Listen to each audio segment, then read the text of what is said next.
This is problem 7-94E. It is on page 404. Air enters an adiabatic nozzle at 60 psia, 540 degrees Fahrenheit, 200 feet per second, and exits at 12 psia. Assuming the air to be an ideal gas with variable specific heats and disregarding any irreversibilities, determine the exit velocity of the air. Okay.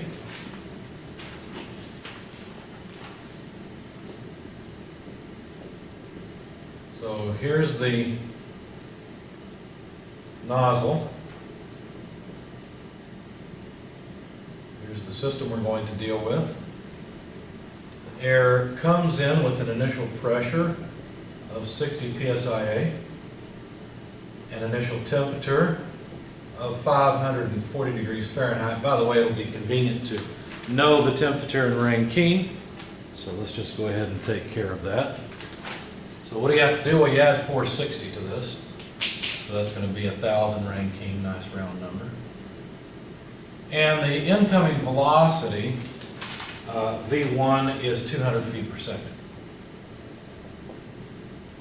Now the exiting state, state 2, has a pressure of 12 psia. Okay? So we're supposed to find the exiting velocity. Okay? And we're to assume that this is isentropic, delta S equals 0. So the entropy of the incoming and leaving streams will be the same. All right, so how do we solve this? Well, if we're going to find the exiting velocity, maybe an energy balance would work for that. We don't know anything about the areas at the entrance and exit, so we couldn't use a mass balance to solve it. But how about an energy balance? Well, the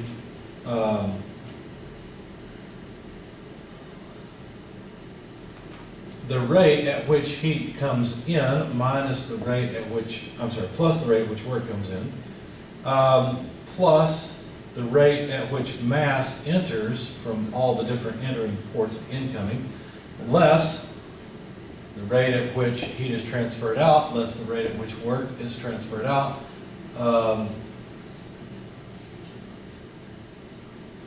What do I have? Positive there. That's n. I should have a negative sign in my solution. Anyway, minus the rate at which mass exits the system times the energy that carries. That's all summing to 0. Why? Well, we're assuming that this is a steady flow device. It's at a steady state operation. So there's no change in the energy in the control volume. There's just all these deposits and withdrawals possible that are happening over time. Now, we're told that this is isentropic, therefore there could be no heat transfer. Otherwise, it wouldn't be adiabatic and it wouldn't be isentropic. Also, there are no moving parts here, so the work terms go away. Further, there's only one entrance and one exit. So what this tells us is the mass flow rate in times the specific energy that mass carries minus the mass flow rate out times the specific energy that stream carries, summed to 0.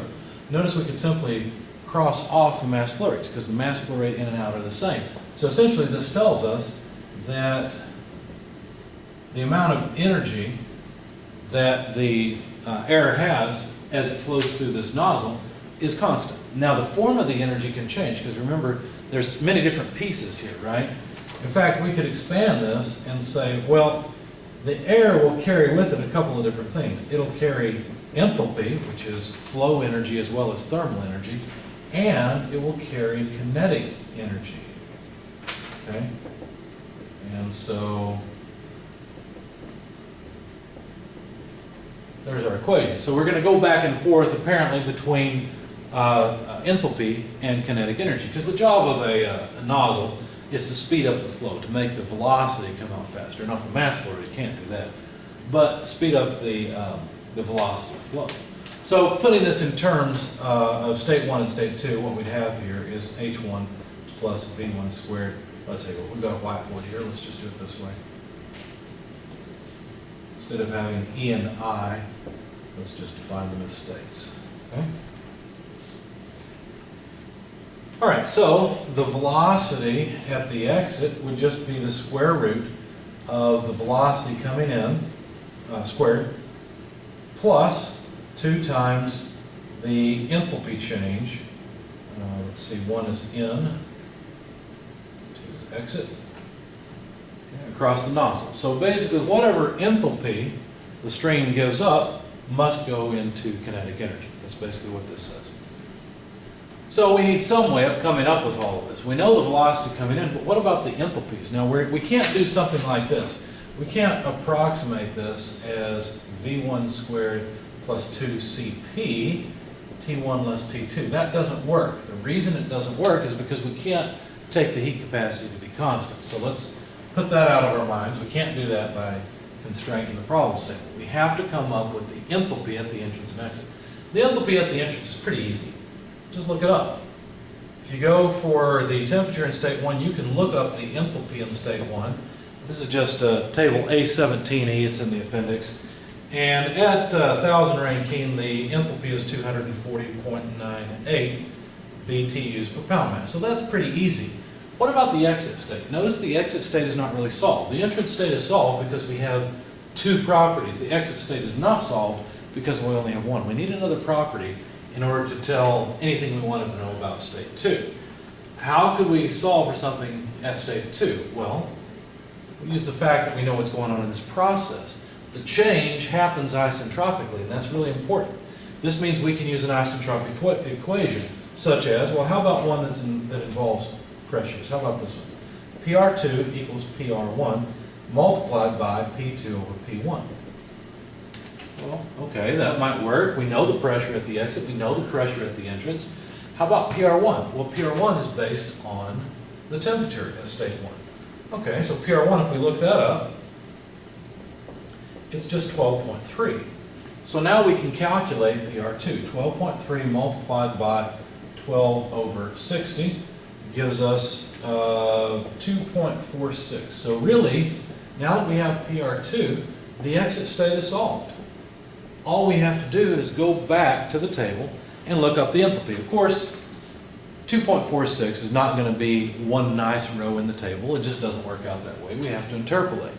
So if you go back to the back of the book, you'll see the numbers that are around it. Here's what I did. I said the enthalpy is 153.09, that's 148.28. This is the enthalpy change, multiplied by 2.46, that's 2.249. This number comes from here, this number comes from the table, this number is associated with this enthalpy, okay, divided by 2.514 less 2.249, okay, this number goes with this enthalpy in the rows, and then plus 148.28, just this base data point. Okay, so that means that the enthalpy in state 2 is about 152.11 BTUs per pound mass. Okay, all I did was interpolate. Notice it comes out between these two numbers, which is a good thing. If you didn't, I'd have made a mistake somewhere. All right, so now let's calculate the exiting velocity. We have everything we need. Well, the velocity in state 1 is 200 feet per second. That has to be squared. That takes care of this first piece. Plus 2 times the enthalpy in state 1. Well, let's see, where's that? Here it is. 240.98 less the enthalpy in state 2. Well, we just calculated that. 152.11. Now we have a small problem here. First of all, I'm running out of board space, but the units here are BTUs per pound mass. These last 2 terms, I hope they're on the video, these last 2 terms are BTUs per pound mass, whereas this one is feet per second, or feet squared per second squared. So we need a conversion factor. Now, because I'm running out of board space, what I'm going to do is just put the conversion factor below, but understand, it goes in here, okay? The conversion factor would be that there are 25,037 feet squared per second squared for each 1 BTU per pound mass, and that's in the back of your book in the conversion factors. You should have that highlighted by now. So the BTU per pound mass go away. We'll have 2 terms, both in feet squared per second squared. When you plug it all in your calculator, you find that this is about 2,119 feet per second. So that's quite an increase in speed. We went from 200 feet per second to over 2,000 feet per second. So over an order of magnitude change.